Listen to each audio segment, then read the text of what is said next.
You're listening to PitchTALKS, bringing you the game.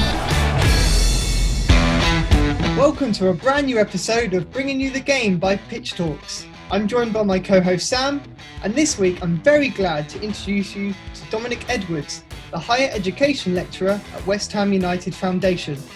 Good afternoon, Dom. Welcome to the show. How are you? Good afternoon, guys. Yeah, I'm really good, thank you, and thanks for having me. I think the best place to start is on a personal level about what sport means to you. Is it a particular team that you follow through the highs and lows? Is it the sort of experience sport brings to you? Yeah, I guess for me, my love for sport started at a fairly young age. So I grew up in Cornwall, not many professional football teams or professional sports teams down there. There's a decent rugby team, but football, which is my sport, there aren't really that many opportunities, whether you want to play or coach or work in sport in another way. But what really made me sort of fall in love with sport, I guess, was just playing myself, all sorts of sports, and also following my local-ish football team, Plymouth Argyle. So I say local-ish because, like I said, there's not many teams down there. So I'm from sort of central west Cornwall, so it took a good hour and a half to get up to Plymouth to go and watch the games up there. But yeah, I'd say that's what really got me into sport from a young age. I guess for me now, moving forward sort of throughout my career and as I've got older, sports obviously become my job. So that's something that helps to make my money, but it's still something which obviously I really enjoy and I'm really passionate about. So I think for anyone who wants to work in sport, I would always say just follow your dreams and try to actually figure out where your career path might take you, because there are so many opportunities out there. Moving then on to more the professional side of things. Obviously you said that to follow your dreams, and that's what you decided to do. We had a look, and obviously you started your career off in coaching. What got you into that? How did you go from, school, college, and into that sort of coaching role? Yeah, so I actually took up that coaching role whilst I was in my first year of college.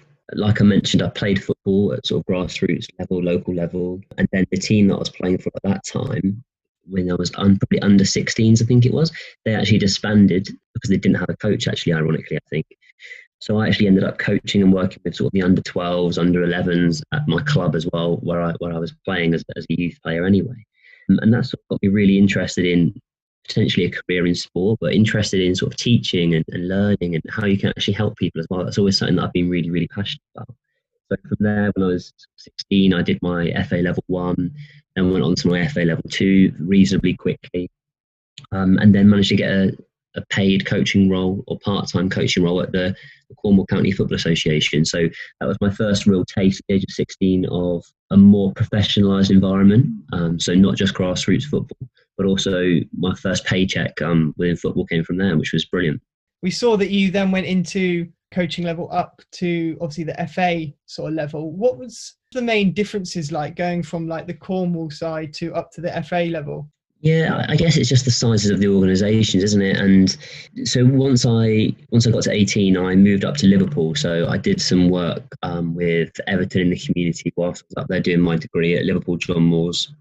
And then once I finished my degree, then that's when I worked for the FA. So I was full-time at the FA and I worked for them for 3.5 years. But ironically, I actually worked for them in Cornwall. I guess in terms of sort of the differences, we actually worked really closely with the Cornwall FA anyway, in terms of identifying areas for us as coaches to work in. So my role there was as a 5 to 11-year-old specialist coach. So we do a lot of work in schools, providing support to teachers and upskilling teachers as well in terms of how to deliver PE lessons and providing support with that. We ran our own development centres, so they were called skills centres at the time, so 5 to 11-year-olds. And we also did a lot of support as well with grassroots coaches as well, just trying to mentor and help them, which I think was a really good formative experience for me at the age of 21 when I first started, in terms of working with teachers or coaches who maybe had probably more experience than me as well, and actually learning from them as well. And I think that's what the mentor-mentee relationship is. Just because you're a mentor doesn't mean you're not going to learn from that mentee. So there was definitely some really powerful experiences there early in my career. What was the main sort of stuff that they were teaching you? Officially, I was the mentor. So I was supporting those grassroots local coaches. The things that I would get at that age were actually how to work with children or young people from completely different backgrounds, that can actually be a fairly easy environment to work in. You're working with players or children there who are all a similar age, well, if not the same age, similar ability, sometimes from similar backgrounds, and it can be relatively straightforward. When actually, if you're then working with a teacher with 30 children in a tiny school hall, and because you have to go inside because it rains and you can't go outside and use the fields or the playground, then you really have to adapt as a coach, and that's where you really learn. So even though I was going into those schools, I was learning every single day in terms of how to actually manage those groups, how to manage those behaviours, how to work with a wider diversity in terms of ability. And you definitely learn a lot that way. So I guess a lot of what I'll speak about today is coaching, because that's my background primarily. And I just think that if anyone does want to become a coach, or they maybe see that as a potential career pathway for them, it's about really offering yourself some diverse opportunities, and they don't, I say offer yourself because they don't just come all the time. You need to go out there and find them, and I guess that's something we'll speak about later on. This is Pitch Talks. So obviously when you were going to these different schools, colleges, or even in the development centre themselves, would you almost then be taking on almost like a scouting role, just to see if anyone could come in at another level? I think when I was working for the FA, it wasn't really around scouting. It was more around developing sort of the love of the game and the love of football, and trying to get as many people involved in football as possible. So it's more around participation. I think the difficulty there is obviously you'd have a conflict of interest. So again, the local team at that point for me would have been Plymouth Argyle. So if I was scouting players to then go and play for Plymouth Argyle, but I'm working for the FA, then obviously there's definitely a conflict there. So yeah, that wouldn't happen. So yeah, it's more around participation. We saw you did undertake a scouting role for a couple of months. What made you get into that one? Yeah, that was just something that I saw on LinkedIn. So I think that's just something that's really, really powerful anyway, in terms of growing your network and finding potentially smaller roles like that one, which don't always come up other places on the main job sites. So that was for working for a company there where I would go and scout League One and League Two opposition, basically write opposition analysis reports that would then get given to a club. So for example, it could have been that AFC Wimbledon might contact this agency, and the agency will say, yeah, I've got a scout who lives local to Exeter. So then I'd go to Exeter, I would scout Exeter City, and then I would send that report to the agency, and they would give that to Wimbledon, for example. So yeah, that was a really, really good experience again. And at the time of doing that, that's when I was doing my UEFA B license, which is sort of the level 3 for football coaching.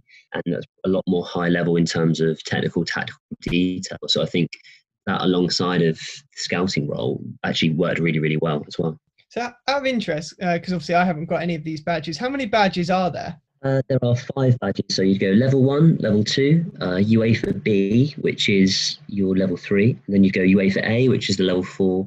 And then there's the UEFA Pro license as well. So yeah, there's 5 levels. Are they online things that you can learn, or you have to go to certain facilities? And well, I guess with COVID now, things will slightly change.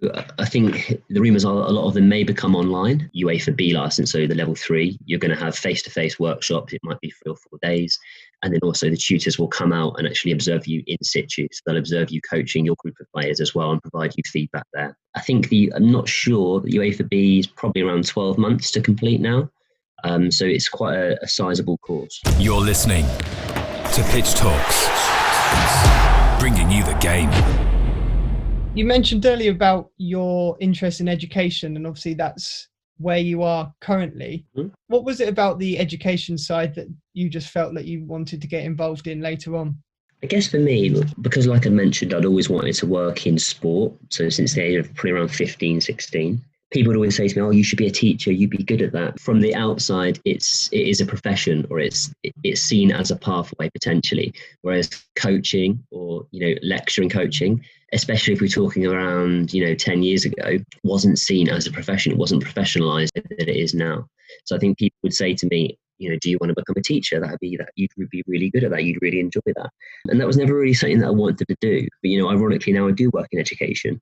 But I think the difference is there between teaching and what I do is that I get to talk about coaching, I get to talk about sport every day at potentially a higher level. So in terms of teaching undergraduate students sports coaching and performance, that's my current role. I suppose more often than not, you're dealing on a day-to-day basis with people that want to be there, right? And they're invested, they're there to learn. Whereas, the implication would be that probably if you're becoming a teacher, you're quite often dealing with students that may necessarily not want to actually be in a PE lesson. Yeah, most definitely. And particularly if you're talking secondary school age there. I think, I've done Key Stage 1 all the way up. So, throughout primary and secondary school, I've done further education as well. So sort of college level or teaching BTEC. And definitely there's different challenges throughout. But I think higher education, so university education, is definitely the one that I enjoy the most. And I guess one of those reasons is like you just said, that they are there for a reason. But I think as well, you do get a lot of pride out of actually helping them develop. There's people with so much potential that potentially wouldn't have had any opportunities if they didn't come onto these courses. Because I was going to say, I've experienced the same thing, having coached sort of multi-sport into both Key Stage 1, 2 and sort of college students, and would agree that there are absolutely different challenges at different levels. Sort of at the Key Stage 1 level, you very much have to focus on keeping their attention span, but also trying to build those core skills. Whereas sort of Key Stage 2 is sort of, you have the kids that don't necessarily want to be there, whilst also trying to, again, maintain their level of attention. I think the attention span differs as you get older, because people are distracted by different things when as you get older. Yeah, definitely. I mean, research suggests that as you get older, you have a longer attention span. I think you still have to try to, you still have to engage them in the same way that you try to engage small children sometimes. That's not being disrespectful. I think that's when you're working with anyone. It's about how are you engaging them? Are you just standing there talking at them, or are you trying to think of more creative ways to teach and to educate? And I think that, again, by having those sort of diverse experiences throughout your career, that makes you better. That makes you able to actually deal with different people. So again, there are definitely differences between working with 5-year-olds and 18-year-olds, but there's definitely similarities as well. Would you say this is one of the jobs you're doing now with the West Ham Foundation, one of your most enjoyable? Yeah, no, most definitely. Again, it's great to work with people who have a lot of potential and probably haven't realised the potential or haven't been given opportunities to realise that potential. And then to give them the opportunities and to help them improve. And then, hopefully over the next year, 2 years, see them get roles which, they've wanted for a number of years. That's an amazing thing to be able to do.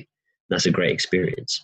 Don't get me wrong, I still coach. So I work with the West Ham United women's under-16s. And I think, you can't teach coaching or you can't lecture coaching if you don't coach. I think you need both, definitely. You were saying about helping them develop into roles that they might want in a couple of years' time. What sort of examples of roles have people gone on to do after doing the course? So I've only been on this program for a year, but prior to that, I worked for Tottenham Hotspur Foundation for a couple of years. I guess there I can give you examples. So there's students that have gone on to work, full-time, part-time for professional football clubs. So that degree was slightly different. So the degree that I teach on now is sports coaching and performance, and the prior degree that I worked on was football coaching and performance, obviously more specific to football there. So yeah, within that course, we had some that are now actually heads of department at professional football clubs, at championship level. So obviously the second tier, which is brilliant recognition for the course and for them as well. And something that obviously gives me great pride. We've got people that have just finished internships this year with certain clubs in performance analysis, in sports science. Got a couple guys doing coaching at certain clubs. So yeah, people have done really, really well. And that's just a great thing to see. Just because you have a degree doesn't mean that you're going to be able to get a role in sport. But I think sadly because I don't know if you always need one all the time, because it's becoming a prerequisite, which is great. But I think the sad thing there is that people think if I get my degree, I can then go straight into a job. But obviously the competitive nature of any career now, especially sport, and I think sports science is one of the most subscribed courses in the country now. So more graduates come out of sports science, I think, than many other degree disciplines. So because it's so competitive, you need to do other things as well to stand out. And that's something I try to get over to my students. So whether that's, the additional vocational courses like I mentioned in terms of UAFB last, or other additional courses the FA run or other sports organisations, or whether it's, really building your network properly. So using LinkedIn, whether it's, coming on a podcast and just having a chat and meeting people, these are things that are really, really important for students' career development. And I think a lot of people miss out on that. People don't do that and they think, I'll just go and get my degree and I can get a job. It won't always work like that. It might do, but sometimes you've got to do more. You're listening to Pitch Talks. In terms of someone that then wants to get involved in one of these courses, on a student level, what sort of stuff were they meant to have studied beforehand, or what sort of routes have they got into these courses? Yeah, I guess a variety of routes really. So it could be that the students have done A-levels. You might have done A-level PE, for example, A-level human biology, could be A-level psychology, sociology, something which might link to the sort of the sporting world. That'd be great. Or they may have done a BTEC level 3 in sport as well. So I guess they're the two main routes. But I think as well, what's helpful is that if a student comes on a program, so for example, if it's a sports coaching degree, for example, and they enter that program with their A-levels or their BTEC, but they also enter that program having completed the FA level 1, and they actually enter that program having done a year's coaching already, then they're going to be a really, really good advantage to be able to have those conversations on the course, which are going to help them develop. So if as a lecturer, I'm stood at the front and I'm talking about, might just be coaching practice or coach behaviours, or what would you do in this scenario? Well, actually, if they've been in that scenario, if they've got experience coaching already, then that's going to really help them.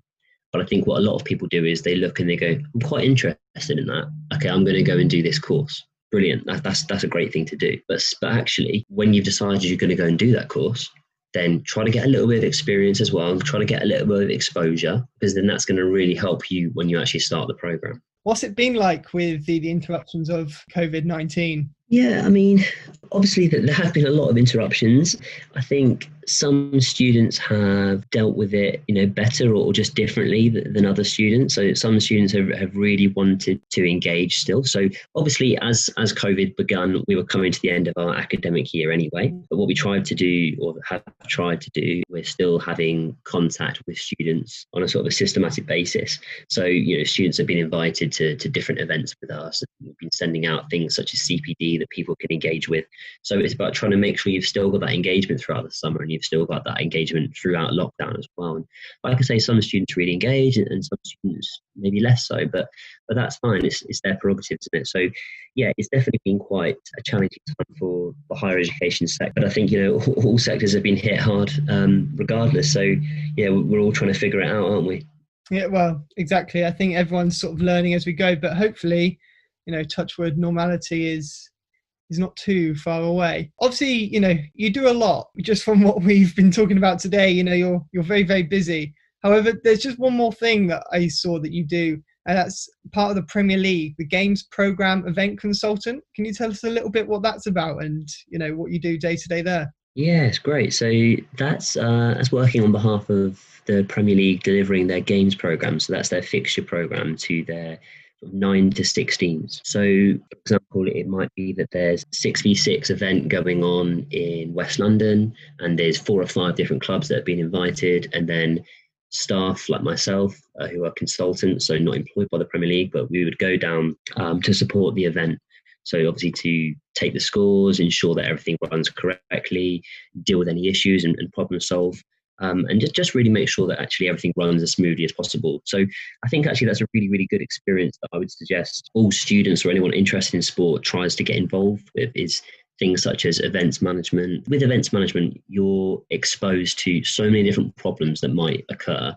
And then you really have to think about how you're going to solve those problems. And sometimes you're under time pressure. Sometimes you're under, other pressures in terms of dealing with stakeholders who expect things run a certain way. I think that's great experiences. So like I keep sort of harping back to, I guess, I don't want to sound like a broken record, but it's about that diversity in experiences. It might not be the one thing that definitely you want to do in the future, but it's definitely something which you're going to take transferable skills from. It's going to help you improve. You're listening to Pitch Talks. Everything that you do and you've done, what would you say would be the greatest moments that you've witnessed or achieved in your roles to date? I guess like the first one is, like I've mentioned, you're seeing graduates or seeing former students of yours go on and achieve something really good. That's an amazing feeling. I guess as well, the cheesiest story I think I could ever tell is this, that when I was working for the FA, I was working in a school, and they had, on the Friday, they had the classic children in need, wear what you want day, but the topic was be a hero. So there was everyone dressed up as Incredible Hulk and Iron Man and all this. At my session, a girl ran over and she had glasses on and she was wearing a full tracksuit. I said, "Who have you come as?" And she said, "Oh, I've come as you." I said, "Oh, really?" And she said, yeah. She was like, "Oh, yeah, because you're my hero." And I said, "Wow." And genuinely, that was probably 7 years ago. That's one of the best things that can happen to you as a coach or someone that works in sport. And that is so cheesy. It's unbelievably cheesy. I know that. But no, that's nice. Yeah. But it's that idea that you come away and you think, wow, I've actually made a difference there. Winning games, winning trophies, winning medals, whatever, that's great as a coach. Brilliant. But actually making a difference to someone or making a difference to a group of people is what it's all about. We're not all going to manage in the Premier League. We're not all going to win trophies. But I think anyone who works in sport, or anyone who coaches in particular, what you can do is actually help people love the game or help people love the sport that you're delivering, and is actually really make a difference to their lives. And I think, again, that sounds cheesy, but sport is so, so powerful. And I think sometimes people forget that. And that's essentially, why we wanted to do this podcast, to understand all the people that are perhaps behind the screens, those that aren't always in the first team that you get to see every single day. And it's hearing experiences and stories like yours. So after everything that we've covered today, what would you say your interpretation of bringing you the game is with your role? Ooh, that is a good question, Mitch. I guess for me, bringing you the game, for me, especially in terms of a lecturing position, would be about bringing students or helping students get further towards where they want to be. So getting them towards whatever their game plan is. So I guess the way that I would help them do that would be making them think about things such as, why are you employable? How can you make yourself more employable? How can you make yourself, sort of that word that I keep seeing online at the moment, is undeniable. How can you make yourself undeniable? I think that's something that's really, really important. And again, like helping people sort of set themselves their own goals and helping them sort of learn what's needed to actually get to where they want to be. So I guess, it's about having that game plan to be able to get to that next level. Fantastic. Thank you very much for everything you've said there, Dom. You've been a fantastic guest. Some of your experiences that you've had, they've touched quite close to home, if I'm going to be honest, because a lot of the things that you covered off there and a lot of things you spoke about, sort of I can remember when I was in a similar position. It's interesting that I sort of fell out of the system after my first job out of university. I was sort of one of those that was lucky enough to get a job straight after my degree, but then sort of after a 10-month role, that sort of my contract was not extended. They went a different direction, and then the jobs sort of weren't there, and the timing didn't happen. So yeah, it's just sort of bad timing, and I do look back and with a tinge of regret, but I sort of wonder what could have been, and sort of see people like yourself and think obviously what you're doing is fantastic, and I probably think you're doing a better job than I ever could. So. No, don't say that, Sam. Don't put yourself down. You never know. There's still time. Absolutely. Right, well, but I think it's fair to say that before my co-host gets a little bit too emotional, I think, Dom, I'd very much like to thank you for your time. Your stories are amazing. Your experiences, I can only imagine, are just incredible to live by every day. And the work you're doing is incredible. That wraps up episode 1 of Bringing You the Game. Big thank you from me for listening. And once again, Dom, thank you very much for giving us your time today. You're welcome. Cheers, guys. Thank you very much. Cheers. Thanks, Dom.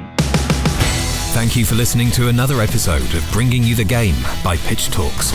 For more information on our latest episodes, careers advice, or to even get involved as a guest, get in touch with the team at mitch@pitch-talks.com. That's mitch@pitch-talks.com, or send us a message on any of our social media platforms. Thanks for tuning in.